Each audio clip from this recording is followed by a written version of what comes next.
Hello student, स्वागत है हमारे YouTube channel math study Khimlasa में। और मैं हूं सौरभ दीक्षित सर। गणित के बारे में अध्ययन करेंगे इस चैनल के माध्यम से। जितना भी होगा उतना हम आप लोगों के लिए गणित के बारे में पढ़ाएंगे। तो सबसे पहले आज अपन चर्चा करेंगे गणित में कक्षा 9वीं अध्याय 1, जिसका नाम है संख्या पद्धति। संख्या पद्धति या हम कह सकते हैं इंग्लिश में इसको नंबर सिस्टम। आप लोगों ने नाम सुना होगा नंबर सिस्टम या संख्या पद्धति। तो संख्या पद्धति किसे कहते हैं? संख्याओं के बारे में आप लोगों ने पढ़ा होगा। कई प्रकार की संख्याएं होती हैं। तो शुरुआती स्तर में हम देखेंगे आज परिचय में कि संख्याएं कितने प्रकार की होती हैं, संख्याएं क्या कहलाती हैं, और आप लोगों ने जो अभी तक पढ़ा है उन संख्याओं का रिवीजन भी हो जाएगा इस परिचय के माध्यम से। तो सबसे पहले अपन चलते हैं परिचय में, और परिचय में हम देखते हैं संख्याओं का प्रकार। सबसे पहले देखते हैं संख्याओं के प्रकार। संख्याओं के प्रकार। तो संख्याएं कई प्रकार की संख्याएं होती हैं। जैसे कि आप लोगों ने देखा होगा सबसे पहली संख्या होती है प्राकृत संख्या। सबसे पहली संख्या होती है प्राकृत संख्या। इंग्लिश में अपन बोलते हैं नेचुरल नंबर। नेचुरल नंबर या प्राकृत संख्या वे संख्या होती है जो हमें कह सकते हैं प्रकृति ने दी है, या हम शुरुआती स्तर से बात करेंगे जो बचपन से हमारे लिए पढ़ाई गई है। जैसे कि 1, 2, 3, 4, 5, और हम कह सकते हैं जी अनंत तक जाती है। इनको क्या कह सकते हैं? ज्ञात नहीं की जा सकती। ज्ञात नहीं की जा सकती मतलब इन्फिनिटी अनंत तक चली जाती है, असंभव है, संभव नहीं है, हम ज्ञात नहीं कर सकते हैं। तो इन संख्याओं को क्या कह सकते हैं? प्राकृत संख्या, जो 1 से शुरू होती है अनंत तक जाती है। तो पूछ लेते हैं कई बार व्यक्ति कि 4 एक प्राकृत संख्या है, तो हम कह सकते हैं हाँ 4 एक प्राकृत संख्या है। 8 एक प्राकृत संख्या है, तो हम कह सकते हैं 8 एक प्राकृत संख्या है। इसके बाद अगली संख्या की ओर चलते हैं, वो संख्या है पूर्ण संख्या। पूर्ण संख्या इंग्लिश में बोलते हैं होल नंबर्स। पूर्ण संख्या वे संख्या कहलाती हैं जो पूरी संख्या होगी वो पूर्ण संख्या कहलाएगी। तो अभी ये पूर्ण संख्या नहीं थी प्राकृत संख्या, इसमें कुछ कमी थी। तो हम देख रहे हैं प्राकृत संख्या अभी लिखी थी हमने, ये प्राकृत संख्या थी सभी, और इसमें कुछ कमी थी। वो कमी थी शून्य की। तो वो शून्य की कमी थी, इसलिए हमने लिख दिया शून्य। तो शून्य इसमें इंक्लूड कर दिया, तो अब ये हो गई पूर्ण संख्या। पूर्ण संख्या कहाँ से शुरू होती है? शून्य से शुरू होती है, और कहां तक जाती है सर? वो अनंत तक जाती है, या हम कह सकते हैं ज्ञात नहीं की जा सकती। ज्ञात नहीं की जा सकती वे संख्या कहलाती है पूर्ण संख्याएं। प्रश्न बनता है क्या शून्य एक पूर्ण संख्या है? तो हम कह सकते हैं हाँ शून्य एक पूर्ण संख्या है। क्या कह सकते हैं कि एक एक पूर्ण संख्या है, तो एक भी एक पूर्ण संख्या है। कई बार पेपरों में आते हैं क्या शून्य एक प्राकृत संख्या है? तो हम कह सकते हैं शून्य एक प्राकृत संख्या नहीं है। क्यों नहीं है? क्योंकि सर प्राकृत संख्या 1 से शुरू होती है और अनंत तक जाती है। इसके बाद अगली संख्या आप लोगों ने बचपन से भी पढ़ते आ रहे हैं, सुनी भी होगी आप लोगों ने, इसका नाम है सम संख्या। सम संख्या आप लोगों ने सुना होगा। सम संख्या किसे कहती है? तो हम कह सकते हैं वे संख्याएं जिनका इकाई का अंक 0, 2, 4, 6 या 8 हो। हम कह सकते हैं सम संख्या में वे संख्याएं जिनका इकाई का अंक 0, 2, 4, 6 या 8 हो, या हम कह सकते हैं इकाई का अंक से तात्पर्य है किसी भी संख्या का अंतिम अंक। किसी भी संख्या का अंतिम अंक, कोई संख्या लिखी है 26, इसका अंतिम अंक ये इकाई का अंक कहलाता है, इसके आगे वाला दहाई का कहलाता है। आप लोगों ने पढ़ा होगा। तो जो अंतिम अंक है इकाई का अंक कहलाएगा। यदि अंतिम अंक 0, 2, 4, 6 या 8 आता है, तो हमें बिल्कुल आंखें बंद करके ही बोल देना है कि वो संख्याएं सम संख्या कहलाती हैं। जैसे कोई भी और संख्या लिख रहे हम 318। 318 में हम क्या देख रहे? इसका अंतिम अंक या इकाई का अंक 8 है, इसलिए यह एक सम संख्या है। कोई बड़ी संख्या लिख दें हम 5000 34, 5034 में हम देख रहे हैं इसका इकाई का अंक या अंतिम अंक 4 है, अतः हम कह सकते हैं यह एक सम संख्या होगी। तो आप लोगों ने पढ़ा होगा, और भी एक पढ़ा होगा, एक परिभाषा और भी पढ़ी होगी, या हम एक परिभाषा कह सकते हैं बचपन में भी पढ़ाई गई होगी आप लोगों के लिए, कि वे संख्याएं जिनमें 2 का भाग देने पर प्रत्येक दशा में शेषफल 0 बचे, हम कह सकते हैं जिनमें 2 का भाग देने पर शेषफल 0 बचे, वे संख्या क्या कहलाती है? सम संख्या कहलाती है। अगली संख्या की ओर अग्रसर होती है। अगली संख्या आप लोगों ने सुनी होगी, इसका नाम है विषम संख्या। विषम संख्या भी आप लोगों ने बचपन से पढ़ी होगी, पढ़ी है, कई प्रकार की संख्या होती है, उनमें देखा होगा विषम संख्या और सम संख्या। तो विषम संख्या क्या कहलाती है सर? वे संख्याएं जिनका इकाई का अंक 1, 3, 5, 7 या 9 हो, जिनका इकाई का अंक 1, 3, 5, 7 या 9 हो, वे संख्याएं विषम संख्या कहलाती हैं। हम कह सकते हैं जिनका अंतिम अंक या इकाई का अंक 1, 3, 5, 7, 9 हो, वे संख्या विषम कहलाती हैं। जैसे हमने कहा सर 15, तो 15 एक कौन सी संख्या हो जाएगी? विषम संख्या हो जाएगी। हमने बोला सर 31 में इकाई का अंक क्या है सर? 1 है, इसलिए यह क्या हो जाएगी? विषम संख्या हो जाएगी। हमने बोला 63 में देखा हमने इकाई का अंक या अंतिम अंक क्या है? 3 है, इसलिए यह एक विषम संख्या हो जाएगी। या एक और परिभाषा आप लोगों ने पढ़ी होगी, बचपन में पढ़ाई गई होगी, कि वे संख्याएं जिन्हें 2 से भाग देने पर प्रत्येक दशा में शेषफल 1 बचता है, प्रत्येक दशा में शेषफल 1 बचता है। यदि हम 31 में 2 से भाग लगाएंगे तो हम देखेंगे 2 एकम 2, यहां से 3 में से 2 घटाए, कितने बचे? 1 बचे। यहां से क्या आ जाएगा? 1 आ जाएगा। यहाँ कितने हो गए? 11। 2 में 11 में 2 से भाग दिया, 2 पंचे 10, यहाँ घटाए तो 1 बचा, और 1 में से 1 गया, कुछ नहीं बचे, तो क्या बचे? शेषफल 1 बचा। मतलब हम किसी भी दशम संख्या में 2 से भाग देंगे तो उसमें प्रत्येक दशा में एक शेषफल बचता है। तो इसके बाद अपन अगली संख्याओं की ओर अग्रसर होते हैं। अगली संख्या है, आप लोगों ने नाम सुना होगा, भाज्य संख्या। अगली संख्या है भाज्य संख्या। तो भाज्य संख्या किसे कहते हैं? वे संख्याएं जिनमें की गुणनखंड निकलती है, वे संख्याएं जिनके गुणनखंड निकलते हैं, या स्वयं और 1 के अतिरिक्त किसी और अन्य संख्या का भाग चला जाए। एक और संख्या सुनी होगी आप लोगों ने, उसका नाम है अभाज्य संख्या। अभाज्य संख्या। तो आप लोगों ने भाज्य और अभाज्य संख्या सुनी होगी। भाज्य संख्या मतलब जिनके गुणनखंड निकलते हो, जिनको हम तोड़ सकते हैं, या हम कह सकते हैं जिनमें स्वयं और 1 के अतिरिक्त किसी और अन्य संख्या का भाग चला जाता हो, वे भाज्य संख्या कहलाती हैं। अभाज्य संख्याओं की बात करें तो जिनके गुणनखंड नहीं निकलते हैं, या हम कह सकते हैं जिनमें स्वयं और 1 के अतिरिक्त अन्य किसी संख्या का भाग नहीं जाता, वो संख्याएं अभाज्य संख्या कहलाती हैं। तो हम सबसे पहले संख्याएं लिख रहे हैं उदाहरण के तौर पे यहाँ पे, कि भाज्य संख्या कौन सी हो जाएंगी और अभाज्य संख्या कौन सी हो जाएगी। तो आप लोग सबसे पहले शुरुआती इस तरह से देखेंगे, एक ना तो भाज्य संख्या है ना ही अभाज्य संख्या है। एक पूर्णांक संख्या है, या प्राकृत संख्या है, या पूर्ण संख्या है। इसके बाद बात करेंगे दो एक क्या हो जाएगी? अभाज्य संख्या हो जाएगी। हम देख रहे हैं 2 में 1 और स्वयं के अतिरिक्त किसी और अन्य संख्या का भाग नहीं जा रहा है, इसलिए 2 एक अभाज्य संख्या हो जाएगी। इसके बाद अपन आगे चलते हैं 3 पर। तो 3 हम देखते हैं, तो 3 में किसी का भी भाग नहीं जा रहा है, 1 और स्वयं के अतिरिक्त, मतलब 1 और 3 के अतिरिक्त और किसी संख्या का भाग नहीं जा रहा है, इसलिए 3 भी एक अभाज्य संख्या हो जाएगी। अब आगे बढ़ते हैं अपन, संख्या आती है 4।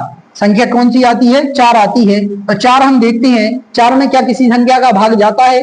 हाँ, देखा आपने सर, 2 दूनी 4, 2 का भाग जाता है 4 में। तो हम कह सकते हैं 4 फिर अभाज्य संख्या ना होकर भाज्य संख्या होगी। 4 कौन सी संख्या हो जाएगी? भाज्य संख्या। इसके बाद अपन आगे चलते हैं 5 पर।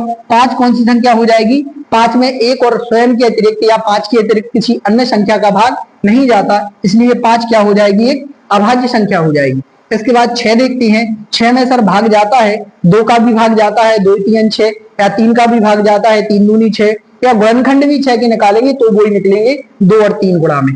तो हम देखते हैं 6 कौन सी संख्या हो जाएगी? भाज्य संख्या हो जाएगी। 7 की बात करें तो 7 क्या हो जाएगी? अभाज्य संख्या हो जाएगी। इसी प्रकार हम देखते जाएंगे, 8 भी क्या हो जाएगी, एक भाज्य संख्या हो जाएगी। 9 देखेंगे, 9 एक विषम संख्या है, लेकिन कौन सी संख्या है, भाज्य संख्या है, अभाज्य नहीं है। नहीं आप सोचो आप कि 9 एक अभाज्य संख्या होगी। 9 अभाज्य संख्या इसलिए नहीं है क्योंकि सर 9 के गुणनखंड निकलते हैं, 9 में 3 का भाग जाता है, तो हम देख रहे हैं 9 कौन सी संख्या हो जाएगी, भाज्य संख्या हो जाएगी। इसके बाद 10 की बात करें तो 10 भी कौन सी संख्या हो जाएगी, भाज्य संख्या हो जाएगी। हम 11 की बात करें तो 11 में किसी का भाग नहीं जाता, इसलिए 11 एक अभाज्य संख्या हो जाएगी। 12 की बात करें तो 12 के गुणनखंड निकलते हैं, 2 का भाग जाता है, 4 का भाग जाता है, 3 का जाता है, 6 का भी जाता है, तो हम कह सकते हैं 12 एक भाज्य संख्या होगी। इसके बाद 13 की बात करें तो 13 में किसी संख्या का भाग नहीं जाता है, 1 और 13 के अतिरिक्त किसी अन्य संख्या का भाग नहीं जाएगा, इसलिए वो एक अभाज्य संख्या होती है। इसके बाद 14 की बात करें तो 14 में हम देख रहे हैं, क्या देखते हैं कि सर इसमें 2 का भाग जाता है, 7 का भाग जाता है। हम बात करें कि 14 के गुणनखंड निकलते हैं, इसलिए 14 एक भाज्य संख्या हो जाएगी। 15 के भी गुणनखंड निकलते हैं, 15 भी एक भाज्य संख्या हो जाएगी। इसी प्रकार हम देखेंगे 16 के गुणनखंड निकलते हैं, 16 भी एक भाज्य संख्या हो जाएगी। 17 के गुणनखंड नहीं निकलते हैं, 17 में 1 और 17 के अतिरिक्त किसी अन्य संख्या का भाग नहीं जाता, इसलिए 17 एक अभाज्य संख्या है। 18 की बात करें तो 18 में गुणनखंड निकलते हैं, 2 का भाग जाता है, 3 का जाता है, 6 का भाग जाता है, और आप देख सकते हैं इसके गुणनखंड भी निकलते हैं, इसमें स्वयं और 1 के अतिरिक्त अन्य संख्याओं का भाग भी जाता है, इसलिए 18 क्या हो जाएगी, एक भाज्य संख्या हो जाएगी।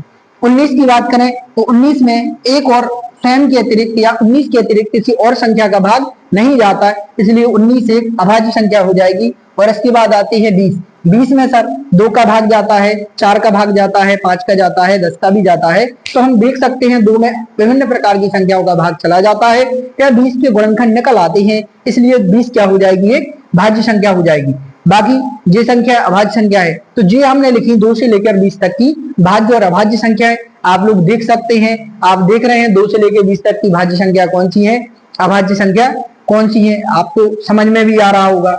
अब कई बार कंपटीशन एग्जामों में या बैंक, रेलवे, एसएससी वगैरह में और 10th या 9th लेवल पर भी देखे जाते हैं, कई बार प्रश्न पूछे जाते हैं कि सबसे छोटी भाज्य संख्या कौन सी है।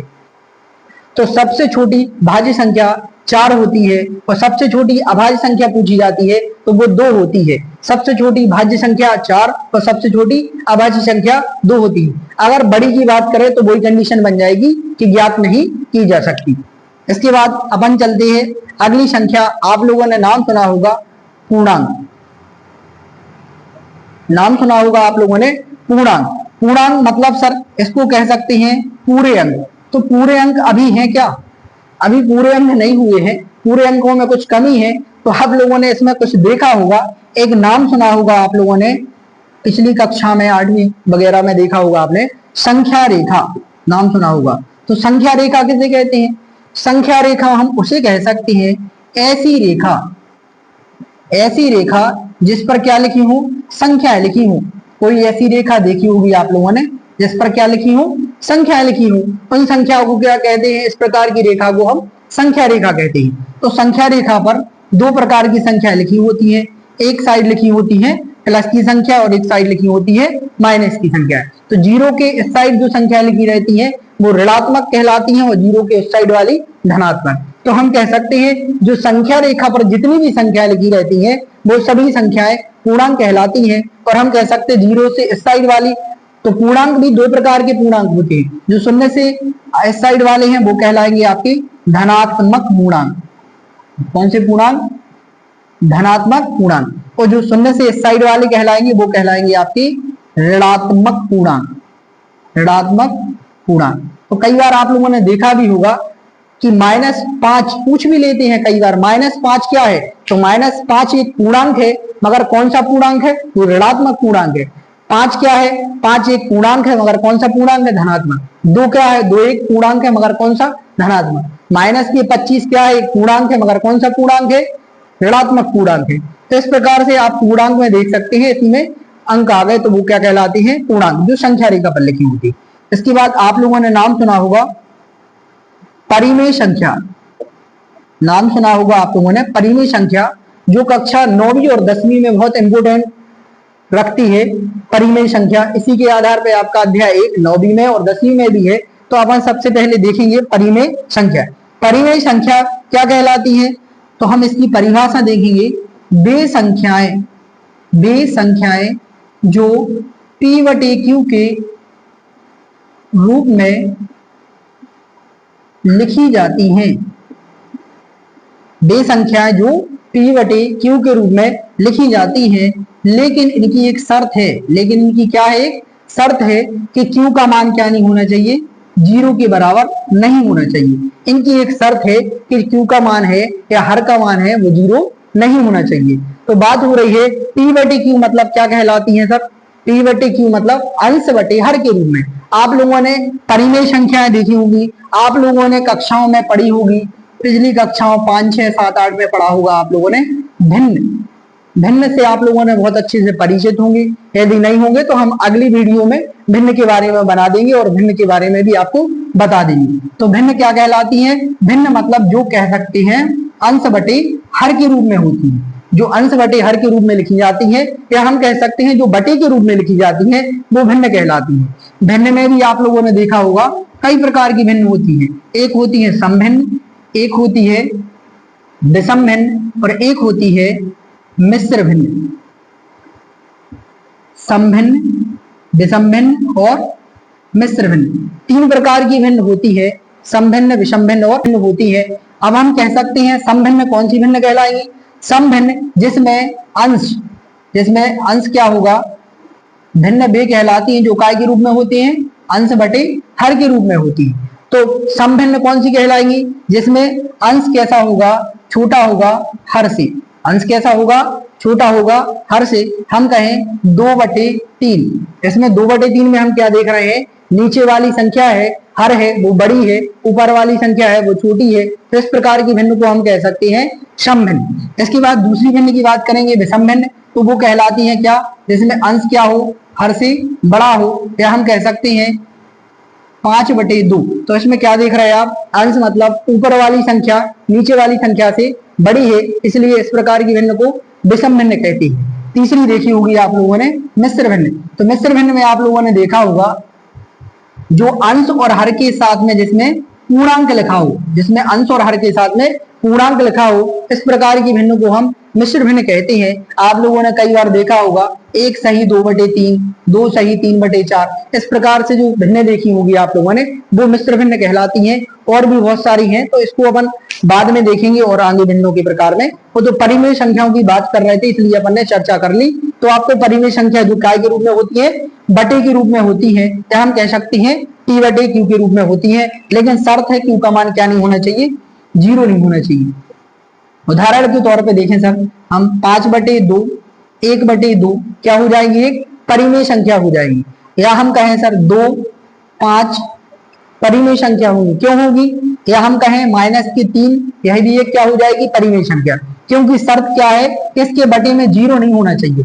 जब इसके बटे में कुछ नहीं होगा तो क्या होगा, 1 होगा। तो हम कह सकते हैं ये सभी क्या कहलाती हैं, परिमेय संख्या कहलाती हैं। इसके बाद अपन अगली संख्या की ओर अग्रसर होते हैं, इसका नाम है अपरिमेय संख्या। अपरिमेय संख्या, अपरिमेय संख्या से क्या समझते हैं आप, वे संख्याएं कह सकते हैं, वे अभाज्य संख्याएं। वे कौन सी संख्याएं, वे अभाज्य संख्याएं जो करनी में रूट में लिखी जाती हैं, रूट में लिखी जाती हैं।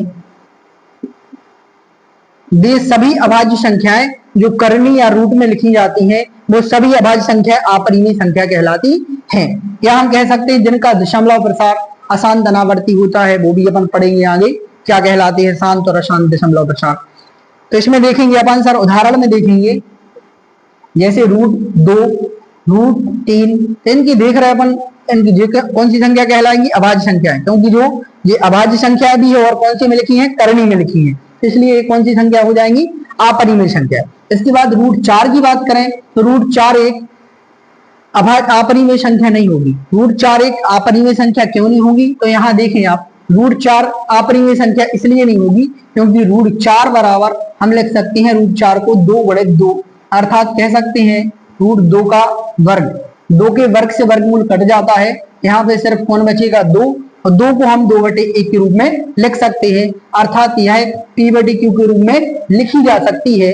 और इसमें q का मान क्या नहीं है, बराबर 0 नहीं है, इसलिए 4 क्या हो जाएगी, एक परिमेय संख्या हो जाएगी। या हम कह सकते हैं जितनी भी भाज्य संख्याएं हैं, जितनी भी भाज्य संख्याएं जिनके वर्गमूल निकल आते हैं, इनके क्या निकल आते हैं, वर्गमूल निकल आते हैं, वो संख्या परिमेय कहलाती है। जैसे यहाँ पे 4 हो जाएगा और 9 हो जाएगा, 16 हो जाएगा। यदि हम इनके वर्गमूल निकालें, करड़ी में निकालेंगे, तो ये कौन सी संख्या हो जाएंगी, परिमेय। लेकिन जो अभाज्य संख्या होगी, जो करनी में लिखी होगी, वो क्या कहलाएंगी, अपरिमेय संख्या कहलाएंगी। तो √4 नहीं होगा, √5, √6, √7, इस टाइप से चले जाएंगे और प्रकार की संख्या। और आप लोगों ने देखा होगा पाई, तो पाई भी कौन सी संख्या है, पाई एक अपरिमेय संख्या है, पाई एक परिमेय संख्या नहीं है, पाई एक अपरिमेय संख्या है।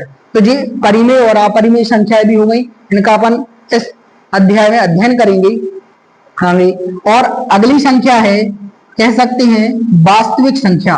नाम सुना होगा आप लोगों ने, वास्तविक संख्या, रियल नंबर्स इंग्लिश में बोलते हैं, रियल नंबर, वास्तविक संख्या। तो हम क्या कह सकते हैं, वास्तविक संख्या आपका वास्तविक संख्या है, कक्षा 10वीं के अध्याय 1 का नाम भी वास्तविक संख्या है। तो हम इसके साथ साथ 10वीं के अध्याय 1 का परिचय भी थोड़ा सा इसी में समझ रहे हैं। तो आप क्या देख रहे हैं कि वास्तविक संख्या किन्हें कहते हैं, वास्तविक संख्याएं हम कह सकते हैं कि जो परिमेय संख्याएं हैं, जो कौन सी संख्या है, परिमेय संख्या और अपरिमेय संख्या, परिमेय संख्या और अपरिमेय संख्या को हम क्या कहते हैं, वास्तविक संख्या कहते हैं। तो परिमेय संख्या और अपरिमेय संख्या को वास्तविक संख्या कहते हैं। इसके लिए अपन बात करेंगे थोड़ा सा और, तो आशा करते हैं आपको समझ में भी आ रहा होगा कि प्राकृत संख्याओं से लेकर जो पूर्णांक तक की संख्याएं हैं, क्या कह सकते हैं हम, जो प्राकृत संख्या से लेकर पूर्णांक तक की संख्या है, उन सभी संख्याओं को क्या कह सकते हैं, हम सब परिमेय संख्या कह सकते हैं। प्राकृत संख्या, पूर्ण संख्या, सम संख्या, विषम, भाज्य, अभाज्य, पूर्णांक, यहां तक की सभी संख्याओं को क्या कह सकते हैं, हम परिमेय संख्या कह सकते हैं। और सर परिमेय संख्या अलग हो गई और अपरिमेय संख्या अलग हो गई, इन दोनों को जोड़ दिया जाए वो आपकी वास्तविक संख्या हो जाएगी। या हम अपरिमेय संख्या उनको कहेंगे जो वास्तविक, जो परिमेय संख्या ना हो, या अपरिमेय संख्या उनको कहेंगे जो परिमेय संख्या ना हो। तो इसके लिए अपन एक और वास्तविक संख्याओं को समझने के लिए थोड़ा सा एक प्रयोग करते हैं, आप देखिए। वास्तविक संख्या, तो क्या करना है, वास्तविक संख्या ढूंढने के लिए हम एक बाजार चलते हैं। वो बाजार कौन सा बाजार है, संख्याओं का बाजार है। तो संख्याओं के बाजार में हम एक बड़ा सा थैला लेके निकले हैं, देख सकते हैं आप लोग, अपना थैला दिख रहा है। तो इस थैले में आप लोग देख रहे हैं हमें संख्याओं के बाजार जा रहे हैं और संख्याओं को एकत्रित करना है। तो सबसे पहले बाजार गए तो देखा हमने प्राकृत संख्याओं में, तो कोई भी एक प्राकृत संख्या यहां से उठा ली, वो क्या है, 1 है। इसके बाद एक पूर्ण संख्या कोई भी ले ली, जैसे कि 0 ले लिया हमने। इसके बाद एक सम संख्या, जैसे भी आपको अच्छा लगे, 6 ले लिया हमने। इसके बाद कोई भी एक विषम संख्या ले ली हमने, वो 3 ले ली। इसके बाद हम चलते हैं आगे, भाज्य संख्या, कोई भी भाज्य संख्या, तो सबसे छोटी ले रहे, जैसे कि 4 ले ली। इसके बाद पहुंचे हम अभाज्य संख्या की ओर, तो अभाज्य संख्या में ले ली एक, 2 ही ले ली हमने, एक अभाज्य संख्या। इसके बाद पूर्णांक में पहुंचे, तो पूर्णांक में हमने कोई भी एक पूर्णांक -5 ले लिया, -2 ले लिया, जो भी आपको अच्छा लगे ले सकते हैं। परिमेय संख्या में पहुंचे तो हमने 1/2 ले लिया या 3/5 ले लिया, जो भी आपको अच्छा लगे इस प्रकार से ले सकते हैं। और एक अपरिमेय संख्या में पहुंचे तो एक अपरिमेय संख्या ले ली, जैसे कि √2 या पाई। तो इस प्रकार से हमने संख्याओं के बाजार में पहुंचे और संख्याओं के बाजार में से प्रत्येक संख्या में से एक एक संख्या इस थैले में रख ली। इस थैले में जो संख्याएं लिखी है, इस थैले में जो संख्याएं लिखी हैं, उन्हीं संख्याओं को हम कह सकते हैं कि ये वास्तविक संख्या कहलाती हैं। कौन सी संख्या कहलाती है, वास्तविक संख्या, रियल नंबर्स कहलाती है। तो आशा करते हैं कि आप सभी को इस संख्या पद्धति के संख्याओं के प्रकार समझ में आए होंगे। और अगर समझ में आए हैं तो आप हमारे चैनल को, मैथ स्टडी खिमलासा को सब्सक्राइब करें और वीडियो को ज्यादा से ज्यादा शेयर करें और लाइक भी करें, जिससे हमारे YouTube पर जो चैनल है इससे ज्यादा से ज्यादा बच्चों का लाभ हो सके, ज्यादा से ज्यादा समझ सके। तो आशा करते हैं कि आप लोगों के लिए ये सब समझ में आया होगा और मिलते हैं अगली वीडियो के साथ। तब तक के लिए नमस्ते, जय श्री राम, राधे राधे।